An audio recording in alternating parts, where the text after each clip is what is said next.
Halo penikmat film, balik lagi bersama gue, Hadid Movie Time. Oke, seperti biasa, kayaknya sih ini menjadi konten yang rutin buat gue kali ya. Bakal gue upload tiap minggu, tiap pekan. Oke, happy weekend buat semuanya. Jadi kali ini gue akan seperti biasa memberikan info seputar film, berita seru pekan ini di dunia perfilman tentunya. Oke, gue informasinya seperti biasa dapatnya dari Instagram, dari berbagai akun perfilman.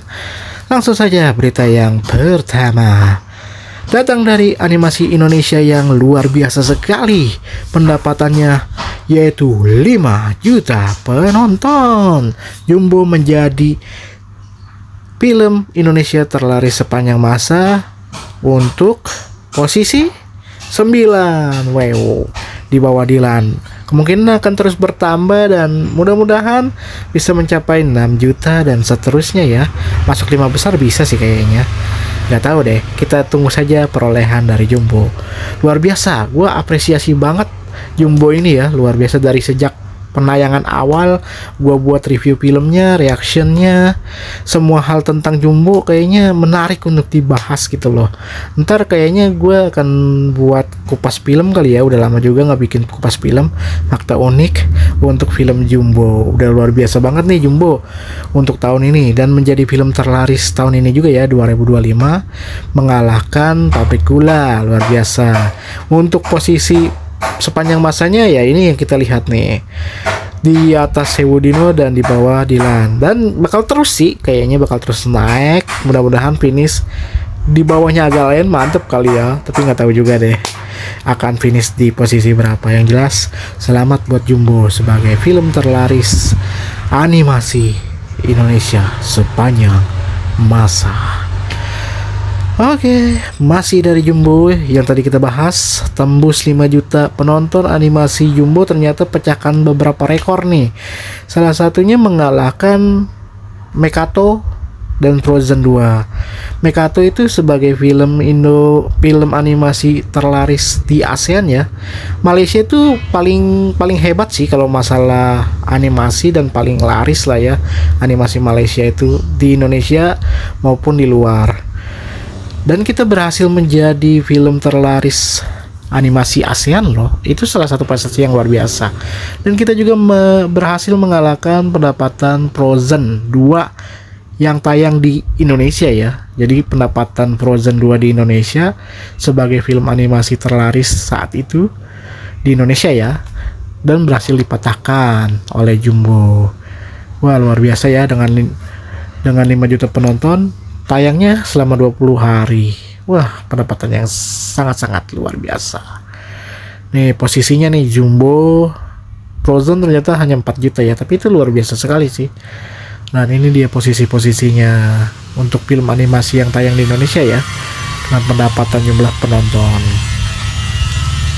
Luar biasa sih, bisa bersanding dengan film-film besar semacam Frozen, Kung Fu Panda, Toy Story, dan lain-lain. Wah, dahsyat lah pokoknya Jumbo. Nah, ini film-filmnya keren-keren kan. Nah, ini nih jumlah penghasilan tertinggi film animasi produksi Asia Tenggara. Posisi pertama loh, luar biasa. Ini dengan pendapatan uangnya ya, bukan pendapatan jumlah penonton. 199 miliar, 199 miliar. Mengalahkan Mekamato Movie dari Malaysia dan Agent Ali dari Malaysia juga nih. Wah, Malaysia semua tuh, Bobo, Upin Ipin. Hebat lah pokoknya. Nah, ini infonya dapat dari Movie Review ya. Oke, next selanjutnya. Ini dia film Joko Anwar yang sedang tayang. Dapat 100 ribuan penonton ya, lumayan lah di hari kedua, dan seterusnya kemungkinan akan bertambah. Dapatlah 1 juta penonton, finish di 4 juta juga oke sih film Joko Anwar mah. Oke, tonton ya film Pengepungan di Bukit Berduri yang sedang tayang di bioskop. Oke, lanjut dari Bayuskak nih. Bayuskak bulan ini mengeluarkan Cocote Tonggo ya, jadi omongan tetangga lah bahasanya. artinya gitu loh. Nah itu film drama komedi yang seperti biasalah film bioskop yang selalu menggunakan bahasa daerah Jawa. Oke, bahasa Jawanya selalu dipakai ya. Dan kali ini ada bahasa Jawa juga tentunya. Tapi ini Sky-Fi gokil. Dia mencoba apa ya, genre baru ya. Bosan kali ya sama drama. Sky-Fi komedi, wah menarik sekali. Ini jarang banget dilakukan oleh berbagai sineas atau movie maker ya. Wah luar biasa. Judulnya VUFO. Waduh, VUFO ini kayak gimana ya? Dan ada unsur komedinya jelas. Jadi kita akan tunggu aja ya seperti apa filmnya. Kayaknya menarik sih, bakal kocak juga sih filmnya, kemungkinan besar. Penyegaran lah buat bioskop dan dunia perfilman, karena Sky-Fi itu di Indonesia sangat jarang. Dan apalagi ada unsur komedinya di sini. VUFO segera. Wih, keren. Kita nantikan. Oh, ini ada open castingnya juga ya. Tuh, kalau yang mau ikut casting silakan dah hubungi bioskop ya. Oke, mantap. Next selanjutnya. Oh ini nih, ada The Body. The Body ini adalah film dari Spanyol. Di remake seperti biasa ya, Falcon selalu meremake film-film luar. Kali ini unik juga nih yang diambil. Film Spanyol, jarang-jarang juga sih film Eropa diadaptasi ulang. Biasanya selalu Korea, Thailand, dan pokoknya film-film Asia lah. Kali ini film Spanyol, luar biasa sekali. Jadi hitungannya nih si Falcon nih bosen kali ya sama film Asia, ya coba aja lah film Eropa. Dan kali ini berjudul Dendam Malam Kelam, dibintangi oleh Arya Saloka. Wah ini dia posternya, keren juga sih. Semoga filmnya akan sekeren film dari The Body ini ya. Mantap. Oke, next selanjutnya Vision Plus menggarap serial remake sinetron fenomenal Catatan Hati Seorang Istri yang dibintangi oleh Naysila Mirdad dan Baskara Mahendra. Oke lah, pokoknya film sinetron versi terbarunya ya, Catatan Hati Seorang Istri. Oh, Rapi Film memberitakan, menginformasikan bahwa 2025 film Hadra Daeng Ratu kembali hadir, Kitab Si Jin dan Ilyin. Wah, ini dari film Si Jin yang pertama yang kemarin itu ya, yang adaptasi film Turki. Nah, ini kembali lagi berjudul Kitab Si Jin dan Ilyin. Film keduanya ya, wah keren nih. Kemungkinan bakal mantap karena yang pertama juga oke punya ya. Oke, next. Oh, ini dia, saking ngerinya lokasi syuting film Muslihat dihindari oleh warga sekitar. Yang sedang tayang nih Muslihat, langsung tonton aja di bioskop. Kayaknya pas lagi syuting itu. Kita semenjak syuting di situ belum pernah ada warga yang naik ke atas ke situ. Biasanya kan kalau syuting suka rame ya. Ini kok nggak ada orang yang datang gitu. Biasanya kan banyak mungkin sama Abigail atau sama Pati gitu kan. Ini enggak. Biasanya banyak yang nonton gitu. Buat nih. Oh ini nggak ada. Marketing doang nih kayaknya nih. Mereka tahu kalau ya mungkin. itu mungkin. Ya gitulah. Pokoknya intinya mah rumah yang dipakai lokasi syuting ini dihindari warga, jadi warga tuh nggak mau datang ke tempat itu. Apa karena angker beneran angker, apa karena hanya trik marketing aja, tapi nggak tahu juga deh. Karena kalau film yang Joko Anwar dulu mah Ngati Setan rumahnya malah jadi tempat wisata gitu ya, wisata horor gitu ya. Ya begitulah dunia perfilman. Soalnya aneh juga sih ada rumah di atas bukit yang dikelilingi oleh pepohonan besar gitu loh. Ya ini jadi lokasi syuting horor yang menurut filmmaker bagus lah untuk syuting. Oke, next selanjutnya datang dari Kodrat. Kodrat 2 berhasil melampaui jumlah penonton pertamanya dari film pertamanya ya. Wah luar biasa sekali. Kayaknya sih Kodrat 2 hanya bisa ya berhasil menyaingi film pertamanya aja, karena dari jumlah penonton gak bisa ngebalap film-film lain, bahkan kesusul juga sama Jumbo. Ya nggak masalah lah, yang penting Kodrat masih tetap berhasil lah dari jumlah penonton, karena persaingannya luar biasa nih untuk lebaran kali ini. Ini dia beberapa film yang berhasil melampaui sequelnya.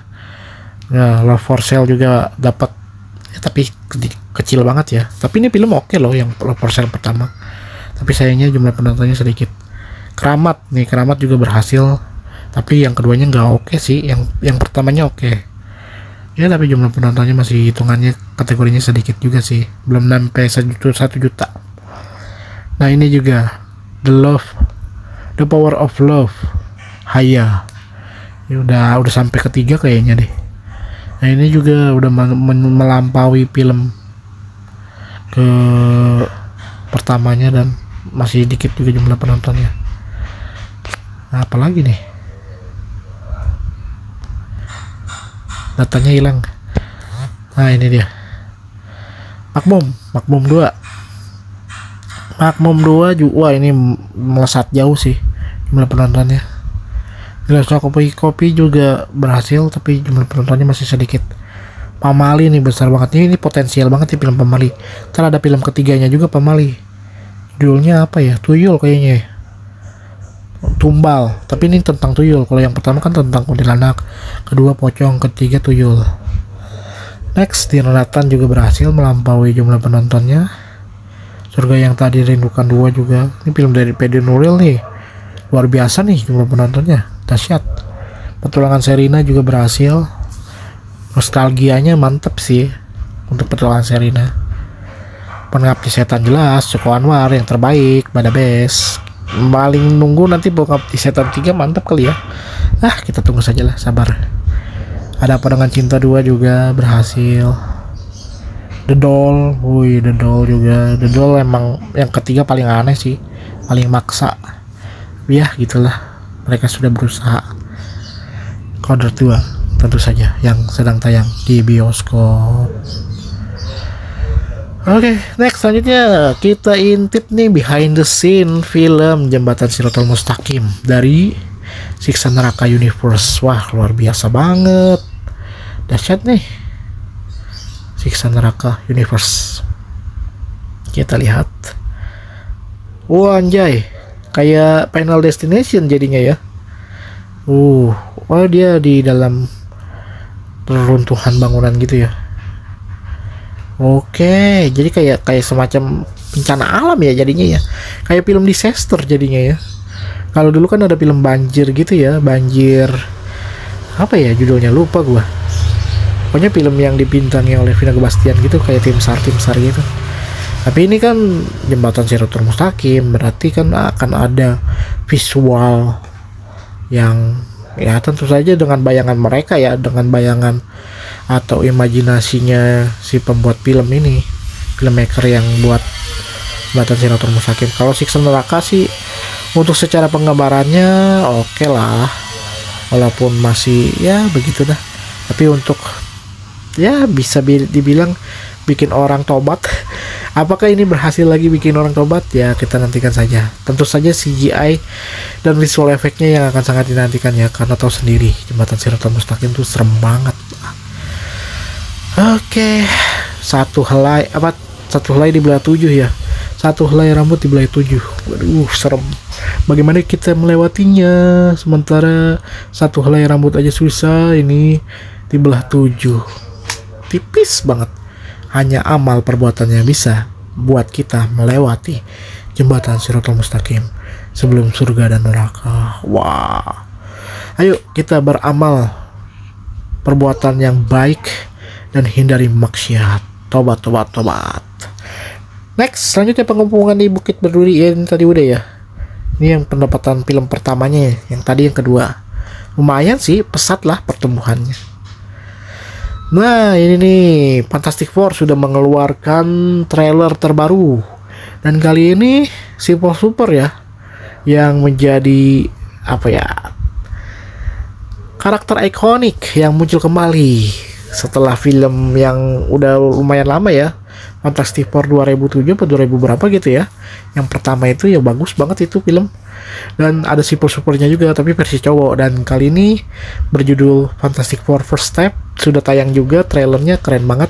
Pokoknya ini akan menjadi jembatan untuk Doomsday ya, Avenger Doomsday. Itu akan menjadi keren sih, karena Dr. Doom bakal muncul mungkin ya, nggak tahu di pas filmnya atau mungkin di ending sih, pirasat gua akan muncul Dr. Doom ini untuk Avenger Doomsday. Wis, oke. Kita nantikan ya Avengers. Itu sangat seru. Fantastic Four juga sebenarnya tanpa Avenger juga udah oke dan seru banget sih sebenarnya.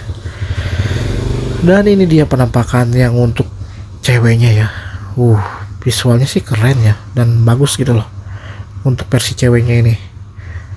Bukannya ada dua ya kayaknya ya, yang cowok dan yang cewek ini beda-beda karakter lah ya sama yang pertama, tapi sama-sama Silver Surfer, pemberi kabar. Dia bisa melintasi berbagai universe, keren, mantap. Dan ada juga Celestial ya, Celestial siapa sih namanya tuh, Tiamut apa sih, gue nggak paham sih, pokoknya yang monster gede pemakan planet gitu ya, yang dia lahir dari planet, nanti planetnya hancur dan dia baru lahir tuh nanti kayak semacam robot gitu ya, robot gede. Wah, itu serem juga, mantap. Kita nantikan ya film MCU selanjutnya, yaitu Fantastic Four First Step. Ini yang sangat gua nantikan. Oke, selanjutnya datang dari Noah Centineo dan Andreu Koji, dikabarkan gabung nih di film Street Fighter. Siapa yang main game ini? Wah, ini fenomenal banget ya. Semoga akan keren seperti Mortal Kombat ya, mudah-mudahan gitu loh. Karena nih kayak film Goku nih ya jadinya ya, Dragon Ball ya, ada Kamehamehanya. Seru, pokoknya ada tendang-tendangan. Gue sering sih dulu main game ini, asik sih. Semoga filmnya akan visualnya akan keren, sekeren Mortal Kombat mungkin ya, mudah-mudahan. Mortal Kombat 2 juga akan hadir sih. Kita nantikan saja Street Fighter dan Mortal Kombat. Oke, Toy Story belum berakhir karena akan ada yang kelimanya. Woody dan Buzz akan kembali hadir di filmnya.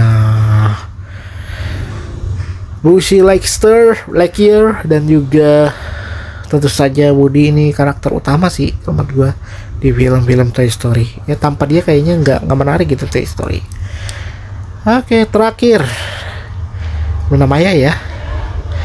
Kali ini dia memerankan karakter yang menurut gue sih serem, yaitu adalah Nyi Roro Kidul.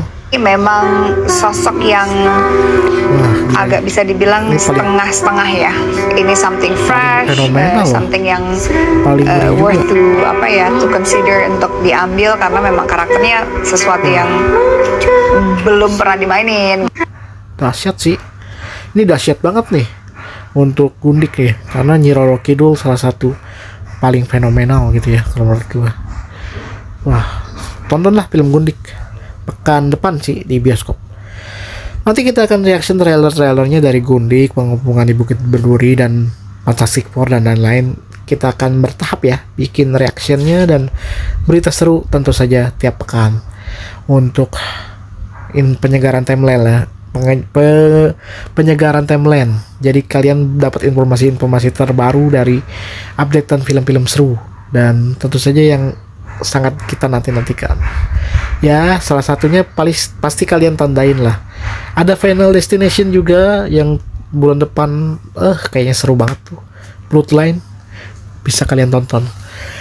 Oke, gua akan kembali membagikan info-info seru lainnya nanti ya minggu depan. Ada film apa, ada informasi apa, kita bahas minggu depan. Terima kasih sudah menonton video ini sampai habis. Sorry ya kalau gue kepleset dalam berbicara, karena ya ini nyambung terus, gue ngomong terus sepanjang film atau sepanjang durasi konten ini. Yuk nonton, enjoy movie ever, selamat menonton, happy weekend. Enjoy movie ever.